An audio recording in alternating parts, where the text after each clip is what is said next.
Your greetings, African family. Greetings. Welcome, my beloved people.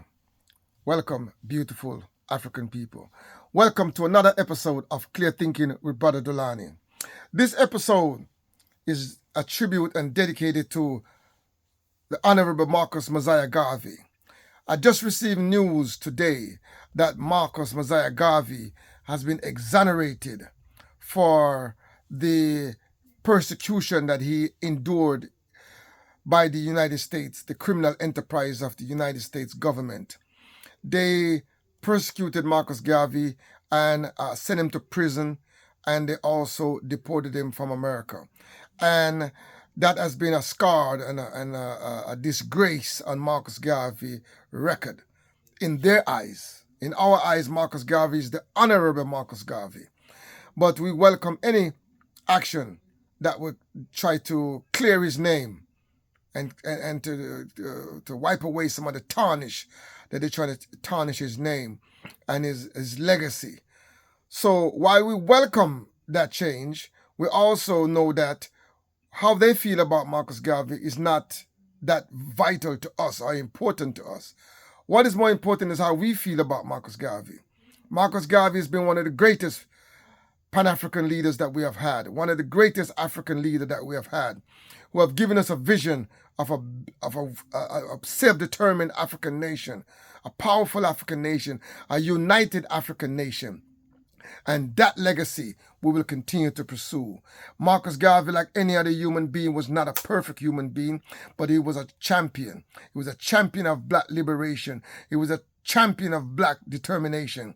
And as a result, he was an inspiration to millions of African people and thousands and countless numbers of African leaders and teachers and scholars around the world who are pushing for the liberation and development of African people. So in that regards, we will continue to honor Marcus Garvey. We will continue to look forward to seeing his legacy grow, and we will continue to work to implement the vision of Marcus Garvey for a strong, powerful African empire, a strong and powerful African superpower in this world amongst nations in harmony with itself and with the rest of the world. So we don't look to the imperialist forces as some savior or some validator for us and our leadership.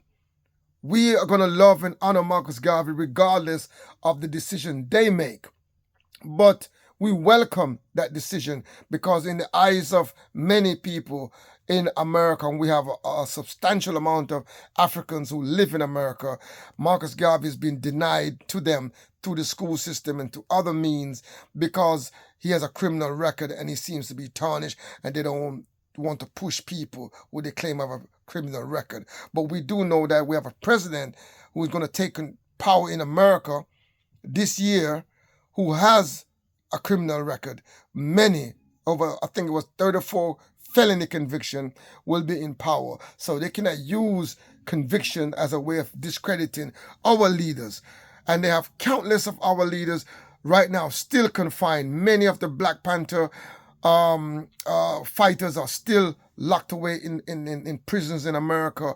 Many that was involved in the Black Liberation Movement, the Black Power Movement, the Civil Rights Movement. Many are still incarcerated and need to be exonerated, need to be pardoned, need to be granted clemency, whatever it may be.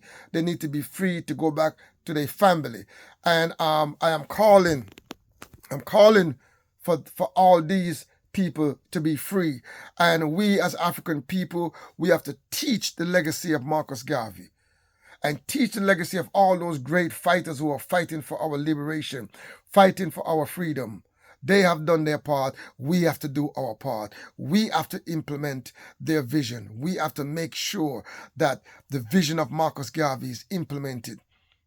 Starting in our school system to teach our children the highest level of science, the highest level of African culture, the highest level of technology, so they can grow and build, so they can create this world where African people are self-reliant, self-determined, and sovereign amongst nations of people. So yes, my people, we welcome the pardoning of Marcus Garvey, but Marcus Garvey should have been exonerated. But that being said, we're not looking to these people for validation. We're not looking for them to choose our leaders for us. We don't care less if they accept or reject our leaders. It is more important for us to accept our own leaders. Leaders who are genuine, leaders like Malcolm X, leaders like Marcus Garvey, leaders like Kwame Nkrumah. Impeccable leadership who stand for our liberation and giving their life for our liberation. So yes, I want to send this message out to the family of Marcus Garvey and to all Pan-African and all Garveyite out there.